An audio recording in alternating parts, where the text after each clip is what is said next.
say, going on in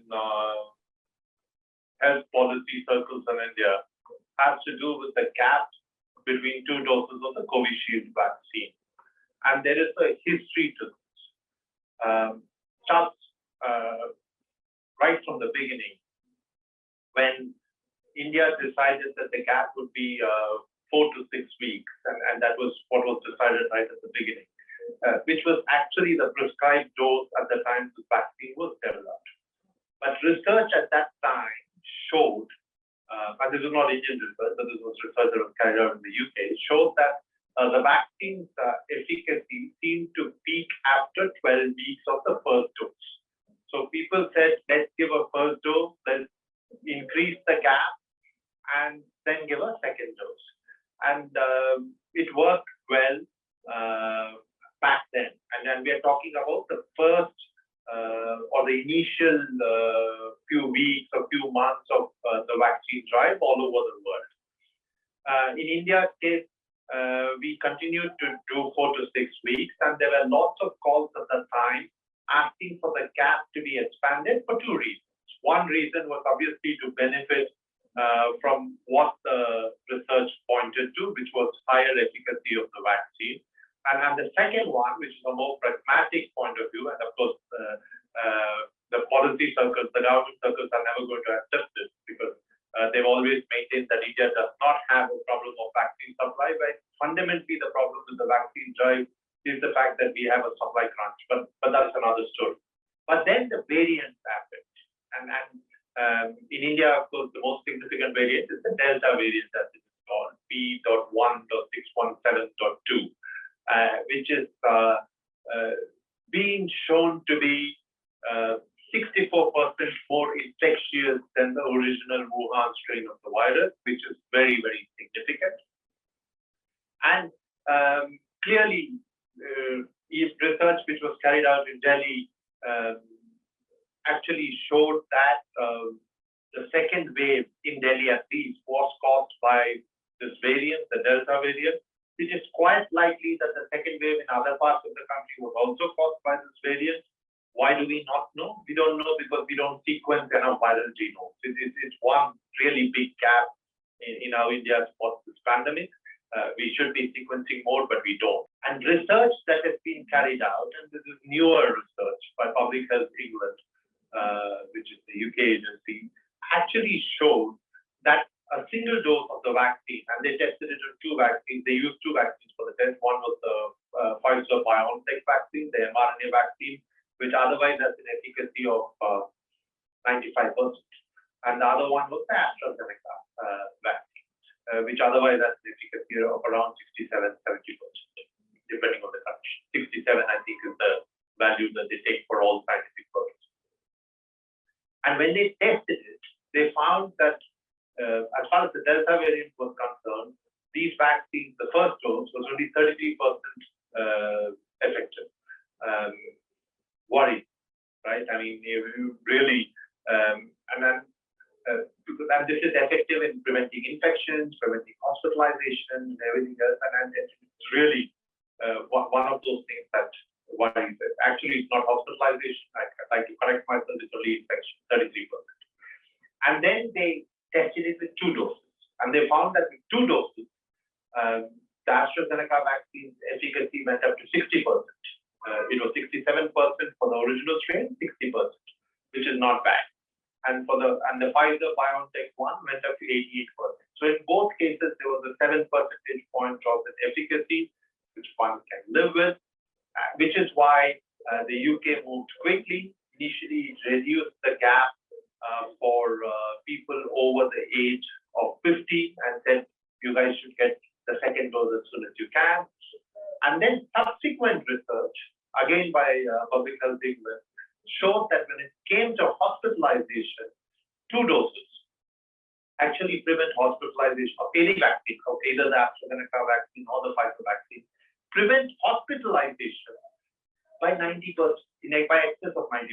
Now that's huge, which means you take 2 doses of the vaccine that is that most Indians are getting, because in India, most people are getting Covishield, which is the Indian version of the AstraZeneca Oxford vaccine made by Serum Institute of India. So you take 2 doses of that and you get over 90% protection from hospitalization from the Delta variant. That is huge. And I think it is something that calls for a public health response. It is something that calls for a policy response.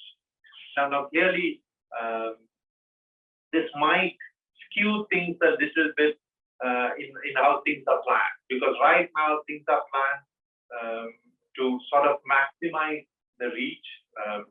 No one's going to tell you this, but this is exactly one reason why the gap is wider in India. There's no harm, because before the variant came out, it seemed like a really good strategy to widen the gap. In fact, all of us have asked for this. And Hindustan Times has written editorials back when the variants were not around, saying, please expand the gap, because if you expand the gap, you can vaccinate more people and you can also increase efficacy, because that's what science told us.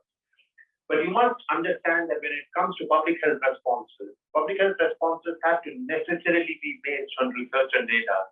And if new research shows you something, then you have to respond to it, because that is the smart thing to do. That is the intelligent thing to do. And it's also the right thing to do, because it will actually protect lives in this matter. And what does the new research say? The new research says, please shorten the gap, which is why over the last few weeks, there has been an increased chorus seeking the gap to be shortened. We ourselves, Hindustan Times, have also suggested that this is a good thing to do, because it makes sense to vaccinate as many people with 2 doses. 50 million people, if I'm not wrong, is the number of people who've got both doses of the vaccine. Now, a certain amount of them will obviously be co-vaccine, but 90% of the people in India get Covishield, so we can assume that 45 million people get Covishield. So these 45 million people are completely protected, over 90% protected against hospitalization because of the Delta variant should a new wave come. The good news for us is the second wave has ended. The third wave may or may not happen. It's purely a function of how well our vaccine drive goes. But at this point in time, it looks like the sensible strategy would be to continue with some of the restrictions.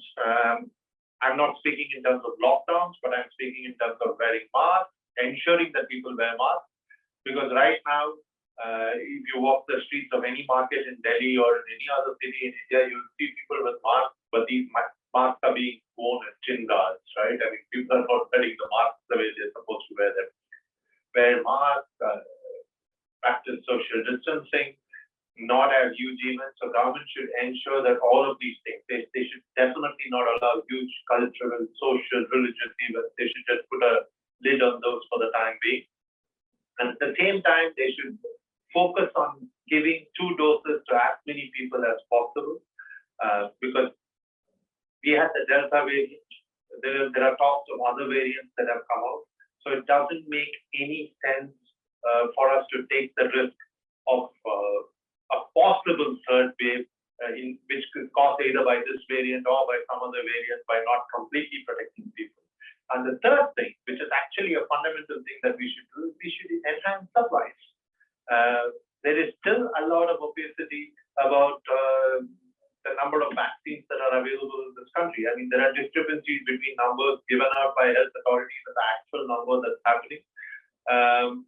I think that's likely to continue for a few more months. Bharat Biotech still not got its capacity to the level that we all thought it would be able to get capacity to at this point in time.